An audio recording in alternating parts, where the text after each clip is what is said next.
നമ്മുടെ പിതാക്കന്മാരോട് സംസാരിച്ചിട്ടുണ്ട്.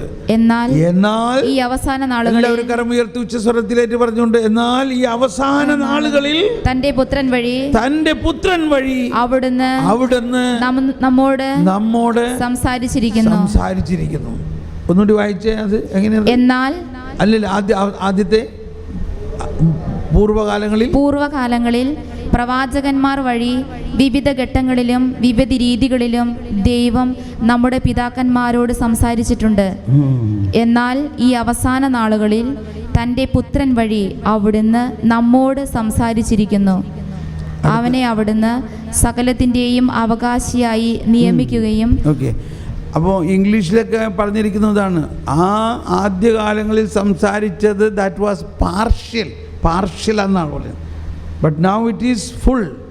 അപ്പോൾ പൂർവകാലങ്ങളിൽ സംസാരിച്ചു, പക്ഷേ ആ പുത്രൻ മനുഷ്യനായി അവതരിച്ചുകൊണ്ട് മനുഷ്യാവതാരത്തിലൂടെ തന്നെ മനുഷ്യൻ്റെ രക്ഷയുടെ പദ്ധതി ആരംഭിച്ചു. അപ്പോൾ മനുഷ്യാവതാരത്തിലൂടെ തന്നെ ദൈവവും മനുഷ്യനുമായിട്ടുള്ള അകലം മാറി. മനുഷ്യാവതാരത്തിന് മുമ്പ് ദൈവവും മനുഷ്യനും വളരെ ദൂരെയായിരുന്നുവെങ്കിൽ മനുഷ്യനായി അവതരിച്ചതോടെ ദൈവവും മനുഷ്യനും ഒന്നായി. അതാണ് നമ്മുടെ പാട്ടിൽ പറയുന്നത്, ദൈവവും മനുഷ്യനും ഒന്നായ നിമിഷം പാപിയാം ഞാൻ ദൈവ സുധയായി മാറി. വാസ്തവത്തിൽ അന്ന് ഇത് എഴുതിയപ്പോൾ ഇത്രയും അറിവൊന്നും ഉണ്ടായിരുന്നില്ല.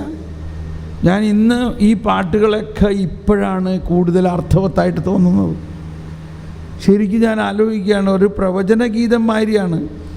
അന്ന് ഇത് എഴുതി ഒരു സൂചന എല്ലാം എനിക്കുണ്ട്, ഞാൻ ദൈവത്തിൻ്റെ മകനാണ് പാപിയാണെങ്കിലും. പക്ഷേ ഇപ്പോൾ അത് വളരെ ക്ലിയറാവുന്നു. നമുക്ക് വേഗം ഭക്ഷണം കഴിക്കാൻ പോകാം. ഭക്ഷണം കഴിച്ച് വന്ന് നമുക്ക് കുറച്ച് നേരം കൂടി ക്ലാസ് തുടരാം കേട്ടോ. എന്നിട്ട് ആരാധന കഴിക്കാം. അപ്പോൾ നമുക്ക് കുറച്ച് നേരം കൂടി, ഇപ്പോൾ ഒരു മൂഡായെന്ന് തോന്നണം ക്ലാസ്സിൻ്റെ, അല്ലേ?